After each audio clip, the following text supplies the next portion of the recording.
ഈ കേരളത്തിൽ വർഗീയത പറയുന്നത് ഹിന്ദുവോ ക്രിസ്ത്യാനിയോ മുസ്ലിമോ അല്ല, CPM-കാരാണ്. വയലിൽ വെച്ച് പരസ്യമായി അയാൾ അതിക്രൂരമായി മർദ്ദിക്കുന്നു. നാല് ചുറ്റും നിന്ന് ആൾക്കാരെല്ലാം നോക്കുന്നു. പരസ്യമായിട്ട് കേരളത്തിലാണ്, പാർട്ടി ഗ്രാമത്തിലാണ് എന്നുകൂടി ഓർക്കണം. നിരവധി മുസ്ലിം സഹോദരങ്ങൾ ഇതിനെ വിമർശിച്ചുകൊണ്ട്, അതായത് പിണറായി വിജയൻ ചെയ്തത് തെമ്മാടിത്തരമാണ് എന്ന് വിമർശിച്ചുകൊണ്ട് സമൂഹ മാധ്യമങ്ങളിൽ പ്രതികരിച്ചിരുന്നു. ഇത് കമ്പ്യൂട്ടറിനെ എതിർക്കാൻ നേതൃത്വം കൊടുത്ത ഇപ്പോഴത്തെ മുഖ്യമന്ത്രി പിണറായി വിജയന്റെ മകൾ വീണ മുഹമ്മദ് റിയാസിനുള്ളത് IT കമ്പനിയാണ്. ഞാൻ മോദിയായിട്ടും അമിത്ഷായിട്ടൊക്കെ വലിയ ഇതല്ലേ, പ്രകാശ് ജാവദേക്കർ ഞാൻ നല്ല ഇതിലാണ്, എന്നെ ഒന്നും ചെയ്യില്ല, അങ്ങനെ പറഞ്ഞുകൊണ്ടിരിക്കുകയും ചെയ്യും, നമസ്കാരം. കേരളത്തിലെ താമസിക്കുന്ന മുസ്ലിങ്ങളെല്ലാം വർഗീയവാദികളാണോ എന്നൊരു സംശയം. കാരണം CPM അവരെ വർഗീയവാദികളായിട്ടാണ് കണ്ടിരിക്കുന്നത് എന്നാണ് തോന്നുന്നത്. അതുകൊണ്ടാണല്ലോ ഈ CAA വിരുദ്ധ റാലി ഇപ്പോൾ ചില മുസ്ലിം കേന്ദ്രങ്ങളിൽ മാത്രം നടത്തുന്നത്. അപ്പോൾ മുസ്ലിം കേന്ദ്രങ്ങളിൽ മാത്രം നടത്താൻ കാരണം എന്താണ്? കോഴിക്കോട്, കാസർഗോഡ് അങ്ങനെ കുറേ സ്ഥലങ്ങളിൽ ഇപ്പോൾ ഈ CAA വിരുദ്ധ റാലി നടത്താൻ CPM തീരുമാനിച്ചു. ഇന്നലെ കോഴിക്കോട്ട് മഹാനായ മുഖ്യമന്ത്രി പിണറായി വിജയൻ തന്നെ ഉദ്ഘാടനം ചെയ്യുകയും ചെയ്തു. അപ്പോൾ ഈ മറ്റ് സ്ഥലത്തിൽ, ഈ കേരളത്തിൻ്റെ എല്ലാ സ്ഥലത്തും മുസ്ലിങ്ങളുണ്ടല്ലോ, എല്ലായിടത്തും മുസ്ലിം, എൻ്റെ വീടിൻ്റെ അടുത്ത് മുസ്ലിങ്ങളുണ്ടല്ലോ. അപ്പോൾ എന്തുകൊണ്ടാണ് നിങ്ങൾ അവിടെയൊന്നും വന്നിട്ട് ഈ റാലിയും ഈ സമ്മേളനമൊക്കെ സംഘടിപ്പിക്കാത്തത്? ഗാസ സമ്മേളനം നടത്തിയത് പോലും ഈ കോഴിക്കോട് വെച്ചാണ്. എന്തുകൊണ്ടാണ്? അപ്പോൾ അവിടെ കുറച്ച് മുസ്ലിങ്ങളുണ്ടെന്നും അവരെല്ലാം വർഗീയവാദികളാണെന്നും അവരുടെ ഉള്ളിൽ ഈ വർഗീയ വിഷം കയറ്റി വെച്ചിട്ട് അവരിൽ ഉള്ളിലുള്ള വർഗീയതയെ ഇങ്ങനെ സജീവമായി നിലനിർത്തിക്കൊണ്ട് വന്നാൽ അതിൽ നിന്നും കുറച്ച് വോട്ട് നമുക്ക് ഊരിയെടുക്കാം, അങ്ങനെ സങ്കല്പിച്ചിരിക്കുകയാണ്. പക്ഷേ CPM ഒരു കാര്യം ആലോചിക്കുക, അങ്ങനെയാണോ? മിക്കവാറും CPM-ന്റെ ആ ചിന്ത എവിടം വരെ പോയി നിൽക്കും? അത് ശരിയായിട്ട് വരുമോ? എന്താണ് ഇത്? ആര് എന്ത് ചെയ്യരുത് എന്ന് മറ്റുള്ളവർ ചിന്തിക്കുന്ന കാര്യങ്ങളാണ് CPM ചെയ്തുകൊണ്ടിരിക്കുന്നത്. കാരണം പാർലമെന്റ് പാസ്സാക്കിയ ഒരു ബില്ല് നടപ്പിലാക്കില്ല എന്നാണ് പിണറായി വിജയൻ പറയുന്നത്. അത് അല്പമെങ്കിലും ചിന്തിക്കാൻ ശേഷിയുള്ള ആൾക്കാർക്കറിയാം അതൊരു ശുദ്ധ മണ്ടത്തരമാണെന്നും തങ്ങളെ തെറ്റിദ്ധരിപ്പിക്കുകയും ചെയ്യുന്ന ഒരു കാര്യമാണെന്ന് ആൾക്കാർക്കെല്ലാം അറിയാം. ഇനി മറ്റൊരു കാര്യം എന്ന് പറഞ്ഞാൽ, ഈ മുസ്ലിങ്ങളെ പ്രീണിപ്പിച്ച് തങ്ങളോട് ചേർത്ത് നിർത്താമെന്നൊരു ധാരണ ഇടതുപക്ഷത്തിന് എപ്പോഴും ഉണ്ട്. അതിന്റെ ഒരു കാരണം എന്ന് പറഞ്ഞു കഴിഞ്ഞാൽ, പലപ്പോഴും പല വിഷയങ്ങളിലും ഈ മുസ്ലിങ്ങൾക്ക് അനുകൂലമായ നിലപാട്, അതൊരിക്കലും നിങ്ങൾ ചിന്തിച്ച് നോക്കുക, ഒരു പിണറായി സർക്കാർ അധികാരത്തിൽ വരുന്നതിന് മുൻപ് കേരളത്തിൽ ഇത്രയും വർഗീയത ആരും പറയില്ലായിരുന്നു. ഇന്ന് സമൂഹ മാധ്യമങ്ങളിൽ നോക്കുമ്പോൾ കാണാം വർഗീയത പറയുന്ന, എപ്പോഴും നമ്മൾ ഏതൊരു കാര്യത്തിനെയും കാണുന്നത് രാഷ്ട്രീയത്തിന്റെയും പിന്നെ അല്ലെങ്കിൽ മതത്തിന്റെയും കണ്ണുകൊണ്ടാണ്. അതിന് എത്ര അല്ല എന്ന് പറഞ്ഞാലും അതാണ് ശരി. അപ്പോൾ ഇപ്പൊ ഈ പറഞ്ഞതുപോലെ CPM-ന്റെ ഒരു മുതലെടുപ്പ് രാഷ്ട്രീയം, അതാണ് ഈ CPM എപ്പോഴും ഇങ്ങനെ, നമ്മൾ സുമേഷ് പറഞ്ഞല്ലോ, CPM എപ്പോഴും ഇങ്ങനെ ഈ മുസ്ലിങ്ങളെ പ്രീണിപ്പിച്ച് നിർത്തും. അങ്ങനെ പ്രീണിപ്പിച്ച് നിർത്താൻ തയ്യാറായി നിൽക്കുകയാണോ ഇവിടുത്തെ? അല്ലല്ല, അവിടെയാണ് CPM-ന്റെ തെറ്റെന്ന് പറയുന്നത്, CPM-ന്റെ വിലയിരുത്തലിന്റെ തെറ്റെന്ന് പറയുന്നത് തെറ്റിയത്. അതായത് അവരെ പ്രീണിപ്പിച്ച് നിർത്താനോ അവരെ വേറൊരു അവരെ വശത്താക്കാനോ കഴിയില്ല എന്നതിന്റെ ഏറ്റവും വലിയ ഉദാഹരണമാണ് മുസ്ലിം ലീഗിനെ LDF-ലേക്ക് കൊണ്ടുവരാൻ വേണ്ടി ഇവന്മാര് പഠിച്ച പണി 18 നോക്കി. പക്ഷെ എന്തുകൊണ്ടത് സാധിച്ചില്ല? കോൺഗ്രസിന്റെ ഇന്നത്തെ അവസ്ഥ എന്താണെന്നുള്ള കാര്യം മുസ്ലിം ലീഗിന് നന്നായിട്ട് അറിയാം. അങ്ങനെയാണെങ്കിൽ അവരെ അധികാരം മോഹിക്കുന്നവരാണെങ്കിൽ, അല്ലെങ്കിൽ അവർ ഇതുവരെയുള്ള കാര്യം ഞാൻ പറയുന്നത്, ഇതുവരെ അവർ ഉറച്ച നിലപാടുള്ളവരാണ്. അത് കുഞ്ഞാലിക്കുട്ടി ആകട്ടെ, നമ്മൾ പല വിഷയങ്ങളിലും അവർ യോജിപ്പുണ്ടാകാം. പക്ഷെ അവരുടെ മുസ്ലിം ലീഗ് നേതാക്കളൊക്കെ ഷാജി, PK ഷാജി, അങ്ങനെ ഒരുപാട് നേതാക്കൾ, അവരൊക്കെ PK ഫിറോസ്, അദ്ദേഹമൊക്കെ പറയുന്ന കാര്യങ്ങൾ തീർച്ചയായിട്ടും അവരെ ഉന്നയിച്ചു വിടുന്ന ഒരു അർത്ഥശങ്കക്കിടയില്ലാതെയാണ് അവർ ഓരോ കാര്യങ്ങൾ അവതരിപ്പിക്കുന്നത്. അപ്പോൾ അങ്ങനെ വരുമ്പോൾ ഈ മുസ്ലിം ലീഗിനെ UDF-ലേക്ക് കൊണ്ടുവരാൻ ശ്രമിച്ച ശ്രമങ്ങളെല്ലാം പരാജയപ്പെട്ടു. അപ്പൊ പിന്നെ അവരെ എങ്ങനെ പ്രീണിപ്പിക്കുന്നു എന്ന് ഞാൻ പറയുന്നത് ഒരു വിഭാഗത്തെയാണ്. അതായത് പ്രീണിപ്പിച്ചാൽ കാര്യം നടക്കും. പക്ഷെ അങ്ങനെ ഇവരുടെ കണക്കുകൂട്ടൽ തെറ്റാണ് സുമേഷ്. കാരണം ഈ കേരളത്തിലെ മുസ്ലിങ്ങൾ എന്ന് പറഞ്ഞാൽ അത്ര മോശപ്പെട്ട ആരെന്നല്ല, നല്ല വിദ്യാഭ്യാസമുള്ള, നല്ല കാര്യങ്ങൾ ചിന്തിക്കാൻ അറിയാവുന്ന ആൾക്കാരാണ്. CPM ഇങ്ങനെ പ്രീണിപ്പിച്ച് നിർത്തുമ്പോൾ CPM പറയണെല്ലാം വിശ്വസിച്ച് CPM-ന് വോട്ട് കൊടുക്കുമെന്ന് ഇവരുടെ ധാരണ അത് തെറ്റാണ്. കാരണം അവര് ഈ CPM വിചാരിച്ചു വെച്ചിരിക്കുന്ന ഇവരെല്ലാം അതിന്റെ ഏറ്റവും വലിയ ഉദാഹരണം എന്താണ്? അതായത് CPM എന്താണെന്നുള്ള കാര്യം ഇവിടെ മുസ്ലിങ്ങൾക്കറിയാം, ഹിന്ദുക്കൾക്കറിയാം, ക്രിസ്ത്യാനികൾക്കറിയാം, സർവ്വ മതവിഭാഗങ്ങൾക്കും അറിയാം CPM എന്താണെന്നും CPM-ന്റെ സിദ്ധാന്തം എന്താണെന്നും CPM നേതാക്കൾ എന്താണെന്നും അവരുടെ നിലപാടുകൾ എന്താണെന്നും ഒക്കെ കേരളത്തിലെ എല്ലാ മതവിഭാഗങ്ങൾക്കും മനുഷ്യർക്കറിയാം, കേരളത്തിലെ ജീവിക്കുന്ന ജനങ്ങൾക്കറിയാം. അങ്ങനെയാണെങ്കിൽ ഇവരെ പ്രീണിപ്പിക്കാൻ കഴിയുമായിരുന്നുവെങ്കിൽ നവോത്ഥാന മതിലൊക്കെ നിർമ്മിച്ചല്ലോ. നമ്മുടെ ആചാരലംഘനം ശബരിമലയിൽ ഉണ്ടാക്കിയതിനു ശേഷം അന്ന് നിരവധി മുസ്ലിം സഹോദരങ്ങൾ ഇതിനെ വിമർശിച്ചുകൊണ്ട്, അതായത് പിണറായി വിജയൻ ചെയ്തത് തെമ്മാടിത്തരമാണ് എന്ന് വിമർശിച്ചുകൊണ്ട് സമൂഹ മാധ്യമങ്ങളിൽ പ്രതികരിച്ചിരുന്നു. ഒരു മുസ്ലിം, അത് ഒരു കാര്യം മനസ്സിലാക്കേണ്ടത്, നമ്മൾ വർഗീയത പറയില്ല, ഹിന്ദുക്കളായ കുറെ കഴുതകൾ തന്നെയാണ് ഹിന്ദുക്കൾക്കെതിരെ അന്ന് അടിച്ചത്. മുസ്ലിം സഹോദരങ്ങൾ വളരെ, അതായത് പാർട്ടി അല്ല, അതിപ്പം നമ്മൾ പറഞ്ഞത് ഗാസയ്ക്കെതിരെ ഗാസ സംഭവം നടന്നപ്പോൾ ഏറ്റവും അധികം ചർച്ചയായിട്ട് വന്നതും ഈ ഹിന്ദു നാമധാരികളാണ്, അല്ലാതെ മുസ്ലിം നാമധാരികളൊന്നുമല്ല. ഇപ്പൊ CAക്കെതിരെ സജീവമായിട്ട് രംഗത്ത് വന്നിരിക്കുന്നതും പ്രചരണം നടത്തുന്നതും ഭയങ്കരമായിട്ട് സംസാരിക്കുന്നതും ഹിന്ദു നാമധാരികളാണ്, മുസ്ലിം നാമധാരികളല്ല. അവർ വളരെ കുറച്ച് പേര്, കാരണം അവർക്കറിയാം കാര്യങ്ങൾ എന്താണെന്നുള്ളത്. ഒരു കാര്യം ഞാൻ ഒന്ന് പറയാൻ പോകുന്നത്, ഈ മുഖ്യമന്ത്രിക്ക് വിവരമില്ലാത്തത് കൊണ്ടാണോ, അല്ല അതുകൊണ്ടാണോ, അതോ അയാള് ഇത് പഠിക്കാത്തത് കൊണ്ടാണോ? ഈ ഒന്നുമില്ലെങ്കിൽ ഒരു മുഖ്യമന്ത്രി ഈ കേരളത്തിലെ 3.5 കോടി ജനങ്ങളുടെ മുഖ്യമന്ത്രിയാണ്. അദ്ദേഹം ഒരു വിഷയം എന്ന് പറയുമ്പോൾ അതും കേന്ദ്ര സർക്കാർ പാസ്സാക്കി അതിന്റെ ചട്ടങ്ങളെല്ലാം വന്നു, ഇതെല്ലാം കാര്യങ്ങൾ കഴിഞ്ഞിട്ട് എന്റെ നാട്ടിൽ ഇത് നടപ്പിലാക്കില്ല എന്ന് പറയുമ്പോൾ ഒന്ന് മനസ്സിലാക്കി. എന്റെ നാട് എന്ന് പറയുന്നത് ഇന്ത്യക്കകത്തുള്ള ഒരു സംസ്ഥാനമാണ് കേരളം, അത് നമുക്ക് എല്ലാവർക്കും അറിയാവുന്ന. എങ്കിലും ഞാൻ പറയുന്നത് ജസ്റ്റ് ഈ CAA എന്താണെന്ന് എടുത്ത് വായിച്ചു പഠിക്കണം. വായിച്ചു പഠിക്കാൻ സമയമില്ലെങ്കിൽ പഠിച്ചവർ ധാരാളമുണ്ട്, അവരുടെ അടുത്ത് പോയി നിന്നിട്ട് എന്താണ് വ്യക്തമായിട്ടൊന്ന് പഠിക്കണം. വേണ്ട, നിങ്ങൾക്ക് ആരുടെയും പഠിക്കേണ്ട.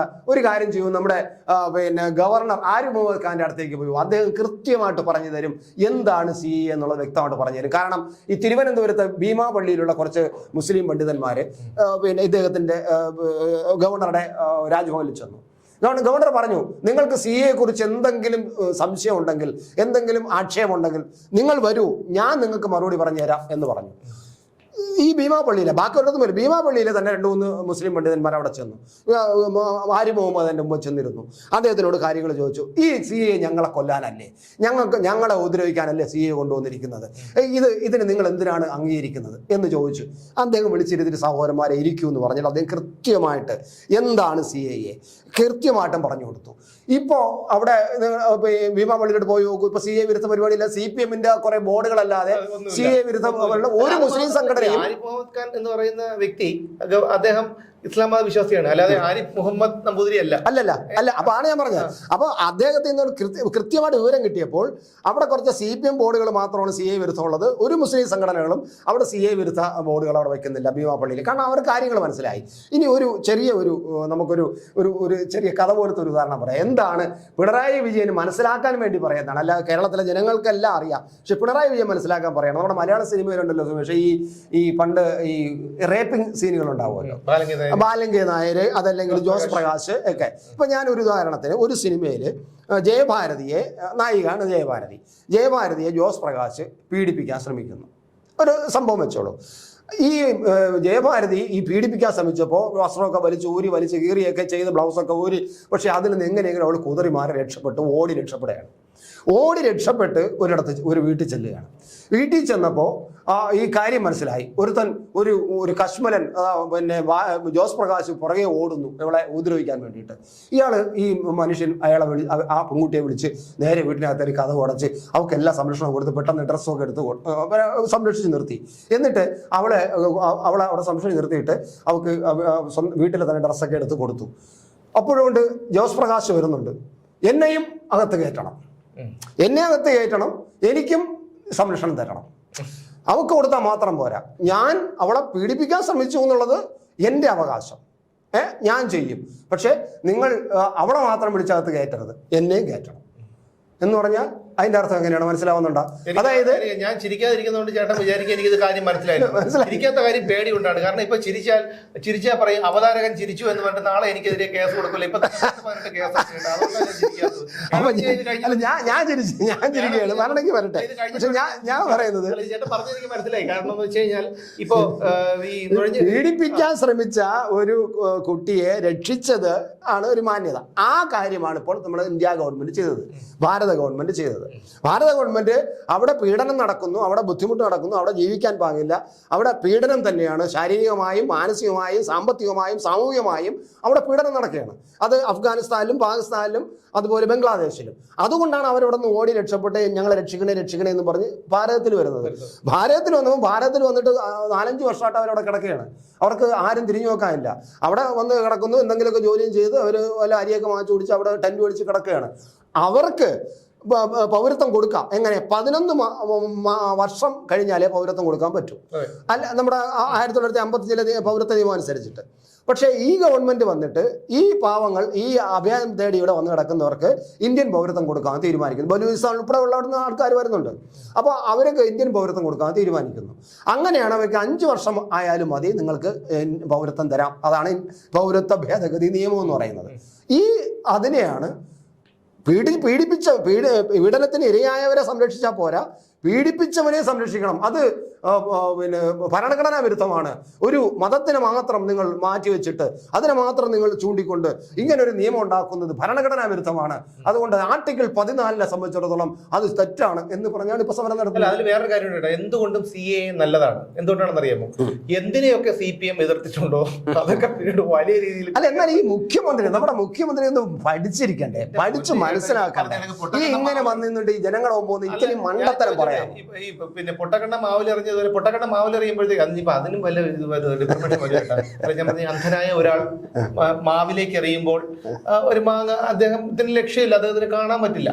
അപ്പൊ ഇതിനെ മാവിലേക്ക് എറിയുമ്പോൾ കല്ല് ചിലപ്പോൾ ചെന്ന് പിഴച്ചുകൊണ്ട് എവിടെയെങ്കിലും ചെന്ന് പിഴച്ചുകൊണ്ട് ചിലപ്പോൾ മാങ്ങ വീഴും, 1-2 മാങ്ങ വീഴും. അതുപോലെയാണ് ഇത്. എങ്ങനെയൊക്കെയോ മുഖ്യമന്ത്രിയായി നമ്മുടെ തലവരെ ആയിരിക്കും. അതിനെക്കുറിച്ച് നമ്മളൊന്നും പറഞ്ഞിട്ട് കാര്യമില്ല. പിന്നെ ഈ പറയുന്നത് പോലെ എന്തുകൊണ്ടും CAA നല്ലതാണെന്നാണ് ഞാൻ പറയുന്നത്. കാരണം അത് ഇന്നല്ലെങ്കിൽ നാളെ ഈ എതിർക്കുന്നവർക്ക് മനസ്സിലാക്കും. കാരണം കമ്പ്യൂട്ടർ വന്നപ്പോൾ പറഞ്ഞത് പിന്നെ തൊഴിൽ തിന്നുന്ന ബഗൻ എന്നാണ്. ട്രാക്ടറിനെ എതിർത്തു, ടില്ലറിനെ എതിർത്തു, GST എതിർത്തു. ഇന്നിപ്പോ മുഖ്യമന്ത്രിയുടെ ഏറ്റവും, അതായത് കമ്പ്യൂട്ടറിനെ എതിർക്കാൻ നേതൃത്വം കൊടുത്ത ഇപ്പോഴത്തെ മുഖ്യമന്ത്രി പിണറായി വിജയന്റെ മകൾ വീണ മുഹമ്മദ് റിയാസിനുള്ളത് IT കമ്പനിയാണ്. അല്ല, അതല്ല, ഇത് പറയുന്ന കൂട്ടത്തിൽ നമ്മളെ ഈ കമ്മ്യൂണിസ്റ്റ് പാർട്ടിക്കാർ ഏറ്റവും അധികം പറയുന്നത് തൊണ്ടു തല്ലി പിന്നെ വേർപ്പണിഞ്ഞ കൈകളെ, വേദനിച്ച കൈകളെ എന്നൊക്കെയുള്ള പാട്ടുണ്ട്, കേട്ടിട്ടുണ്ടല്ലോ. അപ്പൊ അണ്ടി തല്ലി വേദനിച്ച കൈകളെ, അവിടെ എല്ലാ യന്ത്രം. അപ്പൊ ഇവിടെ എല്ലാ യന്ത്രം കൊണ്ടുവരാൻ മതി. കയർ മേഖലയിൽ നല്ലൊരു യന്ത്രം കൊണ്ടുവരാൻ നോക്കി, കയർ ഉൽപ്പന്നങ്ങൾ നേരെടുത്താനും തൊണ്ട് തല്ലുന്നതിനും എല്ലാത്തിനും അതിനെ എതിർത്തു. അങ്ങനെ ഏത് നല്ല കാര്യം കൊണ്ടുവന്നാലും എന്തിന് നമ്മുടെ നാട്ടിൽ ഒരു ചെറിയ ലൈൻ വലിക്കാൻ, ഒരു ഇലക്ട്രിക്കൽ ലൈൻ വലിക്കാൻ വേണ്ടിയിട്ട് ഒരു ലൈൻ വലിച്ചു കഴിഞ്ഞാൽ ഉടനെ ചുവന്നോടിയും കൊണ്ട് അവിടെ വന്ന് സമരം ചെയ്യും. ഇതിനെ ലൈൻ വലിക്കാൻ വെക്കൂല. ഇതിന് സഹാവിന്റെ ഒരു വീട് പോകുന്നുണ്ട്. ആ വീട് പോകുന്നത് കൊണ്ട് അത് വെളി പറയൂല. പകരം ഒരു സഹാവിന്റെ വീടുള്ളത് കൊണ്ട് അതിന്റെ മുകളിൽ കൂടെ ലൈൻ വലിക്കാൻ വെക്കൂല. അവന്റെ വസ്തുവൊക്കെ ചിലപ്പം പ്രശ്നമാകുന്നുള്ളതുകൊണ്ട് അവന് അവിടെ വീട് നാളെ അവന്റെ മക്കൾക്ക് മറ്റേ 3 നില കെട്ടം കെട്ടാനുണ്ട്. അതുകൊണ്ട് അവൻ അത് മനസ്സിൽ വെച്ചിട്ട് പറയും, നമ്മുടെ കർഷകരുടെ തൊഴിലിടങ്ങളിൽ കൂടി ഇതാ ലൈൻ വലിച്ച് പിന്നെ കൊണ്ടുപോകാൻ പോകുന്നു, ഇലക്ട്രിക് ലൈൻ കൊണ്ടുവരാവുന്നു, സമരം ചെയ്യൂ സഖാക്കളെ, പാവങ്ങളെല്ലാം കൂടെ ഇറങ്ങി നമ്മുടെ ഭൂമി പോകുമെന്ന് പറയാൻ സമരം ചെയ്യും. വൈദ്യുതി കൊണ്ടുവരാൻ ഒക്കില്ല. അങ്ങനെ എന്തെല്ലാം ഏത് തൊട്ട പിടിച്ച് നമ്മൾ കേരളത്തിൽ നടന്നിരിക്കുന്ന സംഭവങ്ങൾ നോക്കിയാൽ സർവ്വസംഗതികൾക്ക് ഈ CPM എതിർപ്പ് പറഞ്ഞുണ്ട്. അതുപോലെ തന്നെയാണ് ഇപ്പൊ നമ്മൾ പറഞ്ഞത്. അല്ല, ഞാൻ ചോദിച്ചോട്ടെ, ഇവിടെ രാജ്യത്ത് ജീവിക്കുന്ന ഒരു മുസ്ലിങ്ങൾക്കും പൗരത്വം നഷ്ടപ്പെടുന്നില്ല. ഇല്ല, അങ്ങനെ നഷ്ടപ്പെടുന്നുണ്ടോ? ഇവിടെ ഇപ്പൊ കേരളത്തിൽ എതിർക്കുന്ന എത്രയോ പേരുണ്ട്. ഇവരുടെ അകന്ന, അതായത് മുള്ളിയാൽ തെറിച്ച ബന്ധമുള്ള ആർക്കെങ്കിലും പോലും ഇത് നഷ്ടപ്പെടുന്നുണ്ടോ? ഇല്ല. അപ്പം എന്താണ് ഈ ഒരു വിഭാഗത്തിനെ അവർ നിയമപരമായിട്ട് കാര്യങ്ങൾ ചെയ്തു, അതിന്റെ കാര്യകാരണ സഹിതം നമുക്കത് പരിശോധിച്ചാൽ അറിയാൻ പറ്റും. പക്ഷെ അതിനെ ഒരു വർഗീയതയാക്കി ചിത്രീകരിച്ചുകൊണ്ട് ഇത്തരം പ്രവർത്തനങ്ങൾ നടത്തുമ്പോൾ അവർക്കറിയാം. കാരണം ഈ പറഞ്ഞ തൊഴിലുറപ്പ് തൊഴിലാളികളെയും അല്ലെങ്കിൽ ഇതുപോലെ കുറച്ച് എന്തെങ്കിലും സംഘടനയുടെ നേതാക്കന്മാരൊക്കെ ഉണ്ടല്ലോ ഇവരോട് ഒട്ടി നിൽക്കുന്നത്, അവരെയൊക്കെ പ്രലോഭിപ്പിച്ചും ഭീഷണിപ്പെടുത്തിയും സമ്മർദ്ദപ്പെടുത്തി എന്തെങ്കിലും സ്ഥാനങ്ങളൊക്കെ കൊടുക്കാന്നൊക്കെ പറഞ്ഞിട്ട് കൊണ്ടുവരുമ്പോൾ അവര് ഈ കുറെ ആൾക്കാരെ വിളിച്ചുകൂട്ടി കൊണ്ടുവരും. ഈ കൂടി നിൽക്കുന്ന ആൾക്കാർ വോട്ടിട്ടാ പോരെ CPM ജയിക്കാൻ. എന്തുകൊണ്ട് ഞാൻ നേരത്തെ പറഞ്ഞു വന്നൊരു കാര്യം, ആചാരലംഘനം നടത്തി, നവോത്ഥാന മതിൽ കെട്ടി. അന്ന് ഒരുപാട് പേര് മുസ്ലിം സമുദായത്തിലുള്ളവര്, ഹിന്ദു സമുദായത്തിലുള്ളവര് പലരും ഈ നവോത്ഥാന മതിലിൽ പങ്കാളികളായി. പക്ഷെ എന്തുകൊണ്ട് പിന്നെ ഒരു സീറ്റിൽ അതിനുശേഷം വന്ന ലോക്സഭാ തെരഞ്ഞെടുപ്പിൽ ഒരു സീറ്റിൽ ഒതുങ്ങിപ്പോയി? ആലപ്പുഴ. ഞാൻ പറഞ്ഞോട്ടെ, ഈ പറഞ്ഞ മുസ്ലിം ഭൂരിപക്ഷ പ്രദേശങ്ങളായ മലപ്പുറത്തും കാസർഗോഡും പിന്നെ കോഴിക്കോട്ടും പോലും എന്തുകൊണ്ട് ഏതെങ്കിലും മണ്ഡലത്തിൽ CPM ഒരു സീറ്റ് പിടിച്ചില്ല? അപ്പൊ അതെന്താണ്? ഇത് പ്രീണിപ്പിക്കാൻ കഴിയില്ല എന്നുള്ളതാണ്. പ്രീണിപ്പിക്കാൻ അവർ ശ്രമിക്കുന്നു, പക്ഷെ പ്രീണിപ്പിക്കാൻ കഴിയില്ല. അപ്പൊ ഈ പിണറായി കൈ വായിട്ട് അലയ്ക്കുന്നത് വെറുതെയാണെന്നുള്ള കാര്യം. കാരണം അയാൾ കൂടുതൽ അപഹാസ്യനാവേ ഉള്ളൂ. അല്ല, കൂടുതൽ ആ പാർട്ടിയും അയാളും കൂടുതൽ അപഹാസ്യനാകുന്നുണ്ട്.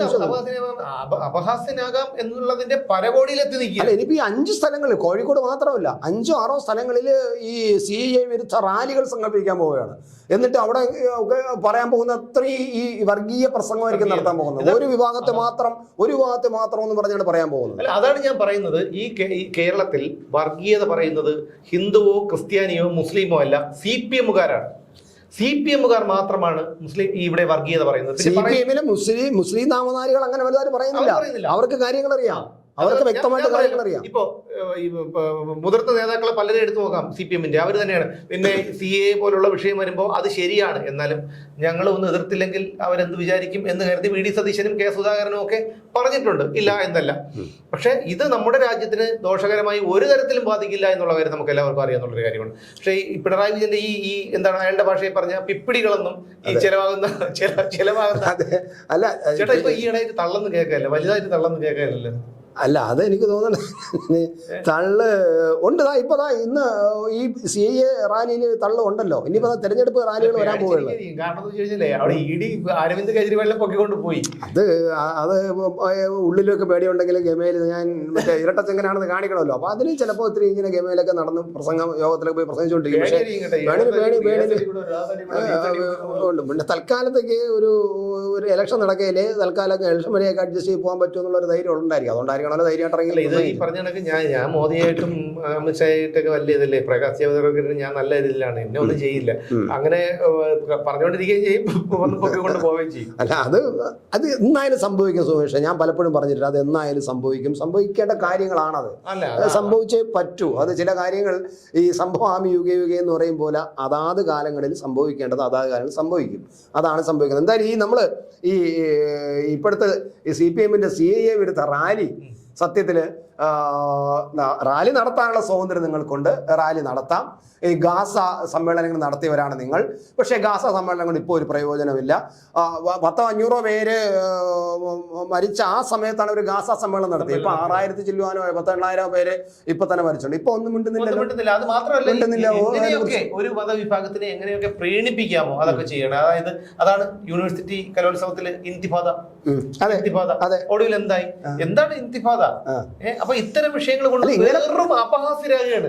ഇവർക്ക് തന്നെ അറിയാം, ഈ മറ്റേ മുസ്ലിം മതവിഭാഗത്തിലുള്ളവർക്ക് തന്നെ അറിയാം, പാണക്കാട്ടൊന്നും ഇയാളെ മൈൻഡ് ചെയ്യില്ല. പാണക്കാട്ടൊന്നും ഒരാളും ഇയാളെ മൈൻഡ് ചെയ്ത് തങ്ങൾമാരാരെങ്കിലും ഇവര് വരുന്നുണ്ടോ? അങ്ങനെ എത്രയോ പേര്, എത്ര മുസ്ലിം സമുദായ നേതാക്കളൊന്നും പുല്ല് ഒലോലിയാ കൊടുക്കില്ല. പിന്നെ ഈ പറഞ്ഞ മുഖ്യമന്ത്രിയാണെന്ന് വിചാരിച്ച് വലിഞ്ഞേറി ചെല്ലുമ്പോഴത്തേക്കും അടുത്തിരുന്ന് സംസാരിക്കും. അല്ലാതെ എനിക്ക് തോന്നുന്നു. അല്ല, ഇത് പറയുമ്പോഴാണ് നമ്മൾ മുമ്പ് പറഞ്ഞൊരു കാര്യം കൂടെ ഞാൻ ഒന്നും കൂടെ ഓർമ്മിപ്പിക്കുന്നത്. അതായത് ഞാൻ പറഞ്ഞ മുസ്ലിം ജനത ഒരു കാരണവശാലും കേരളത്തിലെ മുസ്ലിം ജനങ്ങൾ അത്ര വിവരം കേട്ടവരല്ല. അവർ കൃത്യമായിട്ട് കാര്യങ്ങൾക്കറിയാം. അവരെല്ലാം കൃത്യമായിട്ട് എന്നെ എല്ലാം വിലയിരുത്തിയിരിക്കുന്നു. നിങ്ങളിനി എന്തൊക്കെ പറഞ്ഞാലും കേൾക്കില്ല. പക്ഷേ CPM ഇപ്പോഴും വിചാരിച്ച് വെച്ചിരിക്കുന്ന മണ്ടത്തരമാണ്. കാരണം അവരെല്ലാം വർഗീയവാദികളാണ്. അതുകൊണ്ടാണല്ലോ അവരിപ്പോൾ നാളെ ഞാൻ പറഞ്ഞല്ലോ, അവരുടെ ബോർഡ് എഴുതുന്നത്, ചങ്ങലേരെ ബോർഡ് എഴുതുന്നത് എങ്ങനെയാണ് നമ്മൾ കണ്ടല്ലോ, പറഞ്ഞല്ലോ. ചങ്ങലേരെ ബോർഡ് എഴുതുന്ന ഒരു കറുത്ത ബോർഡിൽ വെള്ള അക്ഷരം കൊണ്ട് വളരെ വൈകൃതമായിട്ട് എഴുതുന്നു. അപ്പോൾ അത് എന്താണെന്ന് അതാണ് നമ്മൾ ചർച്ച ചെയ്തതാണെങ്കിലും എന്തുകൊണ്ടാണ് അങ്ങനെ സംഭവിക്കുന്നത് ഞാൻ പലപ്പോഴും ചിന്തിച്ചപ്പോഴാണ് പിന്നീടാണ് കത്തുന്നത് ISI-കാർ ഇങ്ങനെയാണ് ബോർഡ് എഴുതുന്നത്. അപ്പോൾ ഇവർ വിചാരിച്ചു വെച്ച് അങ്ങനെ ബോർഡ് എഴുതി കഴിഞ്ഞാൽ ഇവിടുത്തെ മുസ്ലിങ്ങളെ പ്രീണിപ്പിച്ച് അവരെ കൂടെ വന്ന് നിർത്താം. പക്ഷേ ഇവിടെ മുസ്ലിങ്ങളൊന്നും അങ്ങനെ എഴുതുന്നുമില്ല. അവർ കൃത്യമായിട്ട് നല്ല സ്റ്റൈലായിട്ട് എന്നെ ബോർഡ് എഴുതുകയൊക്കെ ചെയ്യുന്നത്. അപ്പോൾ ഇവരെ വിചാരം എന്ന് പറയുന്നത് അതാണ് ഞാൻ പറഞ്ഞ അടിസ്ഥാനപരമായിട്ട് അവർ മുസ്ലിങ്ങളെ, കേരളത്തിലെ മുസ്ലിങ്ങളെ വർഗീയവാദികളായിട്ടും വർഗീയമായിട്ട് മാത്രം ചിന്തിക്കുന്ന ജനതയായിട്ടും അണ്ടർ എസ്റ്റിമേറ്റ് ചെയ്തിരിക്കുന്നു CPM. അതാണ് ഈ ഹിന്ദുക്കളെയോ അല്ലെങ്കിൽ RSSനെയോ BJP-യോ അല്ലെങ്കിൽ മുസ്ലിം സംഘടനകളോ ഒന്നും തമ്മിൽ ഒരു പ്രശ്നവും ഇല്ല. ഇവന്മാരാണ് ഈ പ്രശ്നം മുഴുവൻ ഉണ്ടാക്കുന്നത്, ഈ തമ്മിലടിപ്പിക്കുന്നത്. ഈ പണ്ടൊരു നമ്മൾ ഈ മുട്ടനാടുകളെ തമ്മിലടിപ്പിച്ച് ചോര പിടിക്കുന്ന ഒരു കുറുക്കന്റെ കഥ കേട്ടിട്ടുണ്ടല്ലോ. അങ്ങനെ ഇവരുടെ ഇടയിൽ തന്നെ ചെന്ന് സംഭവിക്കും. അത് തന്നെയാണ് സംഭവിക്കാൻ പോകുന്നത്. അത് ഇപ്പൊ പണ്ടത്തെ കഥ വെറുതെ കഥയല്ല, അത് കാര്യവും ശരിയാണ്. കാരണം ഇവൻ ഈ രണ്ടിന്റെയും ചോര കുടിക്കാൻ വേണ്ടി കാത്തിരിക്കുകയാണ്. അതുകൊണ്ടാണ് നമ്മുടെ അയൽവക്കത്ത് മുസ്ലിങ്ങളുണ്ട്, സുഹൃത്തുക്കളുണ്ട്, അവരോടൊക്കെ നമ്മൾ നല്ല സൗഹൃദത്തിലാണ്. പക്ഷേ ഇപ്പൊ പഠിപ്പിക്കുന്നത് നിങ്ങൾ ഭയക്കണം, അവനെ ഭയക്കണം, പേടിക്കണം, നിന്റെ പൗരത്വം എടുത്ത് കളയാൻ പോകുന്നു, നിന്നെ ഇവിടെ നിന്ന് കപ്പലിൽ കയറ്റി കൊണ്ടുവന്ന് കടലിൽ കളയാൻ പോകുന്നു, പോരാത്തതിന് പോകാൻ സമ്മതിക്കാത്തവനെ ഇവിടെ നിങ്ങൾ ജയിലിൽ ഉണ്ടാക്കി, പ്രത്യേക ജയിലുകളുണ്ടാക്കി അവിടെ ഇടാൻ പോവുകയാണ്.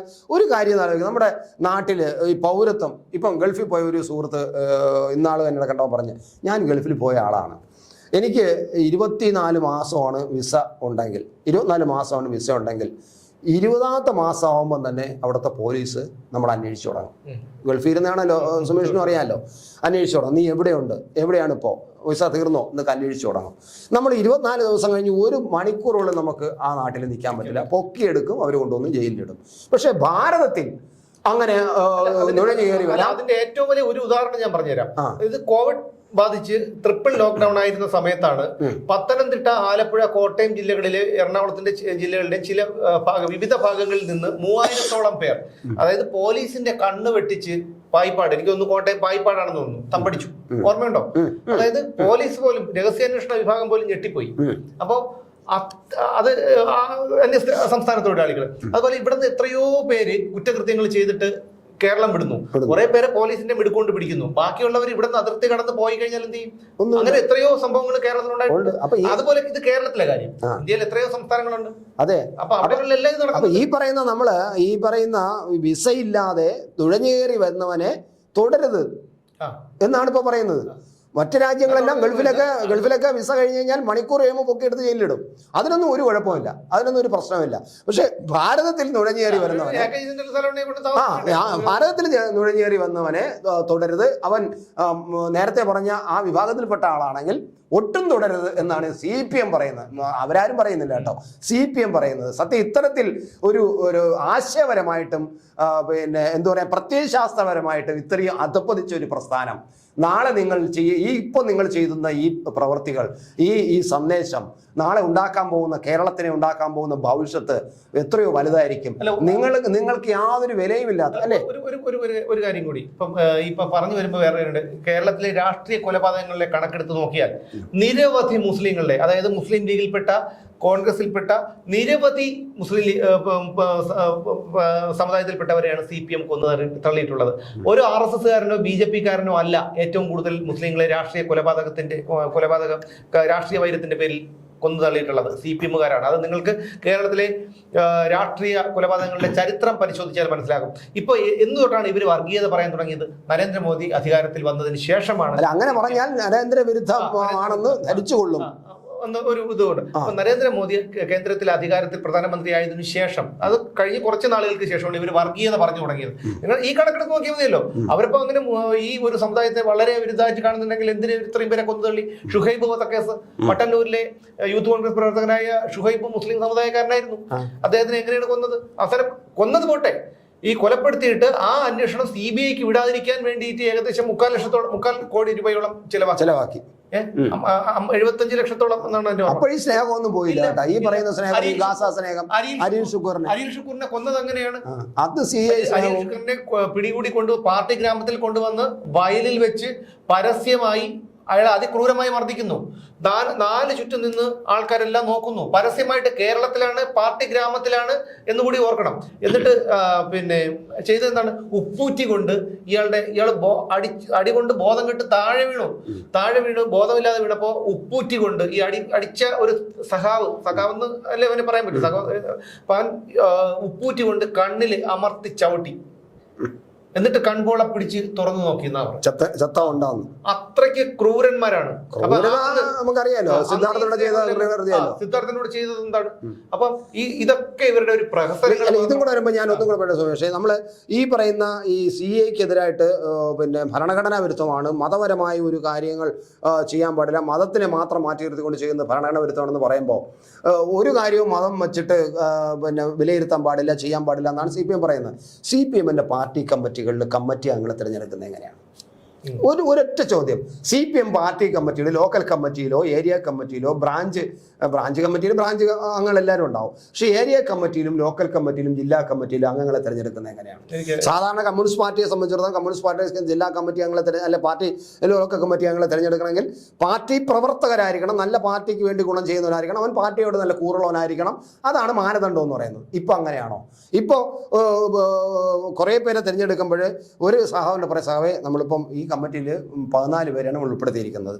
അപ്പോൾ 14 പേരിൽ നിങ്ങൾ നോക്കൂ, ഇന്ന ആള് ഇന്ന വിഭാഗത്തിൽ നിന്നും ഇന്ന ആളായി, ഇന്ന വിഭാഗത്തിൽ ഇന്ന ആളായി, ഇന്ന വിഭാഗത്തിൽ നിന്ന് ഇന്ന ആളായി. അപ്പോൾ നമ്മൾ ഇന്ന വിഭാഗത്തിൽ നിന്നും കൂടെ ഒരാൾ വേണം, അതായത് ഒരു മുസ്ലിം സമൂഹത്തിൽ കൂടെ ഒരാൾ വേണം. അപ്പം സഹാബ് തൽക്കാലം മാറി തരണം. സഖാവ് നമുക്ക് അടുത്ത കമ്മിറ്റിയിൽ ഉൾപ്പെടുത്താം. സഖാവിന് തർക്കം മാറി തരണം. ആ സഖാവ് മാറി തരുന്ന സഖാവ് ഒരു മുസ്ലിം ഹിന്ദു നാമധാരി ആയിരിക്കും. അപ്പോൾ അയാളെ മാറ്റി പറയും ഇവിടെ നമുക്ക് കൊണ്ടുവരണം, കാരണം നമുക്കൊരു സന്തുലനം വരുത്തണ്ടേ. അപ്പൊ അവിടെ മതങ്ങൾ ഒരു പ്രശ്നവുമില്ല, മതപരമായിട്ട് ഈ വിവേചനം കാണിക്കുന്നതിന് പ്രശ്നമല്ല. ഒരാളിനെ മാറ്റിയിട്ട് അവിടെ ഒരു മുസ്ലിമിനെ കൊണ്ടുവരുന്നതിന്, കമ്മിറ്റി കൊണ്ടുവരുന്നതിന് CPM ഒരു പ്രശ്നമില്ല. ഈ CPM പോളിറ്റ് ബ്യൂറോയിൽ എത്ര മുസ്ലിങ്ങളുണ്ട് ചേട്ടാ? ഒരാളല്ലേ ഉള്ളൂ, ഒരാളല്ലേ ഉള്ളൂ. പിന്നെ കരീമുണ്ട്, ശരിയാണ്, കരീമുണ്ട്. അല്ല, വേറെ വശങ്ങളിലല്ല, പിന്നെ ആന്ധ്രാപ്രദേശിൽ നിന്നോ ഒരാളുണ്ട്, നല്ല എനിക്കറിയാവുന്നുള്ളൂ. പിന്നെ ഇവിടെ നിന്നുണ്ട്, കാശ്മീരിൽ നിന്നുണ്ട്, 3-4 പേരുണ്ട്. കാശ്മീരിൽ നിന്ന് ഉണ്ടായിരുന്നു. ഇപ്പോൾ നേരത്തെ ഇനിയിപ്പോൾ ഒരു കണക്കെടുക്കണം, ഞാൻ പെട്ടെന്നായിരുന്നെങ്കിൽ ഞാൻ ഇതെല്ലാം നോക്കിയിട്ട് വന്നതല്ല. അപ്പൊ അതുകൊണ്ട് നമുക്ക് ഏത് കാര്യത്തിലും മതപരമായ പിന്നെ മാനദണ്ഡം നോക്കുന്ന ഒരു പാർട്ടിയാണ് ഇപ്പോൾ ഇത് മതപരമായുള്ള പിന്നെ ഭരണഘടനാ വിരുദ്ധമാണ് എന്ന് പറയുന്നത്. ഇനി ഒരു കാര്യം കൂടെ ഞാൻ ചോദിച്ചാൽ എനിക്ക് സംശയം വന്നതാണ്. കമ്മ്യൂണിസ്റ്റ് പാർട്ടിക്ക് ഇന്ത്യയിൽ ഏറ്റവും ഒറ്റ കക്ഷിയായിട്ട് അധികാരം കിട്ടിയെന്ന് സങ്കല്പിക്കില്ല. അല്ല, സുമേഷ് സങ്കല്പിക്കില്ല. എങ്കിലും ഞാൻ പറയാണ് കമ്മ്യൂണിസ്റ്റ് പാർട്ടിക്ക് ഇന്ത്യയിൽ ഒറ്റയ്ക്ക് ഭരിക്കാനുള്ള ഭൂരിപക്ഷം കിട്ടി. ഇന്ത്യ ഭരിക്കാൻ അവർക്ക് ഭൂരിപക്ഷം കിട്ടി, അവർ കൃത്യമായിട്ട് ഭരിക്കുന്നു എന്ന് വെച്ചോളൂ, സങ്കല്പിച്ചോളൂ. ഈ ഭരണഘടനയെ ഇവരിവിടെ വച്ചിരിക്കൂ. ഇപ്പൊ ഭരണഘടനാ സംരക്ഷണ റാലി നടത്തുന്ന CPM ഈ ഭരണഘടന വെച്ച് ഭരിക്കുമോ? ഇല്ല. ഇന്ത്യൻ ഭരണഘടന എടുത്ത് മാറ്റും. കമ്മ്യൂണിസ്റ്റ് മാനിഫെസ്റ്റോ അനുസരിച്ചിട്ടുള്ള ഒരു ഭരണഘടന കൊണ്ടുവരും. അപ്പൊ പിന്നെ ഈ ഭരണഘടനാ സംരക്ഷണം എന്ന് പറഞ്ഞ് ഇപ്പൊ ഇവര് പറയുന്നതിൽ കള്ളത്തരമില്ലേ? അവര് മൊത്തം കള്ളന്മാരാണല്ലോ, പിന്നെ ഇതിന് കള്ളത്തരം. അല്ല, ഞാൻ ആലോചിച്ചതേ, ഇന്ത്യയുടെ ഭരണം യുവമാർക്ക് കിട്ടി. അവിടെ പിണറായി വിജയൻ ഇങ്ങനെ പ്രധാനമന്ത്രിയാകുന്നതും ഇങ്ങനെ ഈ നമ്മുടെ നരേന്ദ്രമോദി പോകുന്നത് പോലെ ഇങ്ങനെ ചാടി നല്ല എനർജറ്റിക് ആയിട്ട് ലഡാക്കിൽ മറ്റേ എത്രയോ അടി ഉയരത്തിൽക്കാരുടെ കയറി പോയിരുന്ന് ഈ ദീപാവലി ആഘോഷിക്കുന്നതും ഞാൻ അങ്ങനെ ആലോചിച്ച് ചിരിച്ചു പോയതാണ്. അതുകൊണ്ട് നമുക്ക് എന്തായാലും അത്തരം കാര്യങ്ങളൊക്കെ നോക്കി പൊങ്ങി പോണത് അങ്ങനെ ഉള്ളിൽ ആഗ്രഹം ഉണ്ടായിരിക്കും. പക്ഷേ നരേന്ദ്രമോദി എവിടെ നിൽക്കുന്നു എന്നുള്ളത് ഈ പാവം, നമ്മളിപ്പോൾ നരേന്ദ്രമോദിയുടെ വലിയൊരു പിന്നെ പ്രചാരകരാകുന്നതുകൊണ്ട് പറയുന്നതല്ല. പക്ഷേ രാജ്യം ഇപ്പോൾ ലോകം മുഴുവനും ഈ ഭാരതം എന്നുള്ള രാജ്യത്തെ വിലമതിക്കുന്നുവെങ്കിൽ അമേരിക്ക പോലും, സുമേഷേ, അമേരിക്ക പോലും ഇപ്പോൾ ഒരു ലോക വിഷയങ്ങളിൽ തീരുമാനമെടുക്കണമെങ്കിൽ അമേരിക്ക ഒറ്റയ്ക്ക് എടുക്കാറില്ല. ഇന്ത്യയുടെ നിലപാട് എന്താണെന്ന് നോക്കി പഠിച്ചു മനസ്സിലാക്കിയതിനു ശേഷം മാത്രമേ ഇപ്പോൾ അമേരിക്ക പോലും ഒരു വിഷയത്തിൽ തീരുമാനമെടുക്കൂ. അവർ ഏകപക്ഷീയമായിട്ട് എടുക്കില്ല. നേരത്തെ ഏകപക്ഷീയമായിട്ട് എടുക്കുമായിരുന്നു അമേരിക്ക. ചാടിക്കൂട്ടി ഞങ്ങളാണ് പിന്നെ ഈ ലോകത്തിന്റെ പോലീസ് എന്നൊക്കെ പറയുമായിരുന്നു. പക്ഷെ ഇപ്പോൾ ഈ കഴിഞ്ഞ 5-10 വർഷത്തിനകത്ത് പിന്നെ അമേരിക്ക ഒരു ലോക വിഷയത്തിൽ ഒരു തീരുമാനം എടുക്കണമെങ്കിൽ അതിൽ ഇന്ത്യ എന്ത് നിലപാടെടുക്കുന്നു, ഇന്ത്യ എങ്ങനെ പെരുമാറും, എങ്ങനെയായിരിക്കും അതിലെടുക്കണമെന്ന് പഠിച്ച് മനസ്സിലാക്കി അതിലൊരു ഉറപ്പ് വരുത്തിയ ശേഷം മാത്രമേ ഇപ്പോൾ അമേരിക്ക തീരുമാനം എടുക്കൂ. അതെന്തുകൊണ്ടാണെന്ന് പറഞ്ഞാൽ, നിങ്ങളിനി എന്തൊക്കെ പറഞ്ഞാലും ഈ രാജ്യത്തെ നിലനിർത്താൻ, ഈ രാജ്യത്തെ ഇത്രയും ലോകത്തിന്റെ മുന്നിൽ ഇത്രയും വലിയൊരു പ്രസ്ഥാനമായിട്ടും രാജ്യമായിട്ടും മാറ്റിയത് അമേരിക്കയ്ക്ക് പോലും ഒരു തീരുമാനമെടുക്കാൻ ആശങ്ക ഉണ്ടാക്കുന്ന തരത്തിൽ ഒരു വലിയ രാഷ്ട്രമാക്കി കെട്ടിപ്പടുത്തത് അത് മോദിയുടെ നേതൃത്വത്തിൽ തന്നെയാണ്. അവിടെ നിങ്ങൾ ഇനി CA എന്നൊക്കെ പറഞ്ഞൊക്കെ എന്തൊക്കെ റാലി നടത്തിയാലും ഒരു പ്രയോജനം വരാൻ പോകുന്നില്ല. നമുക്ക് മറ്റൊരു വിഷയമായി നാളെ കാണാം.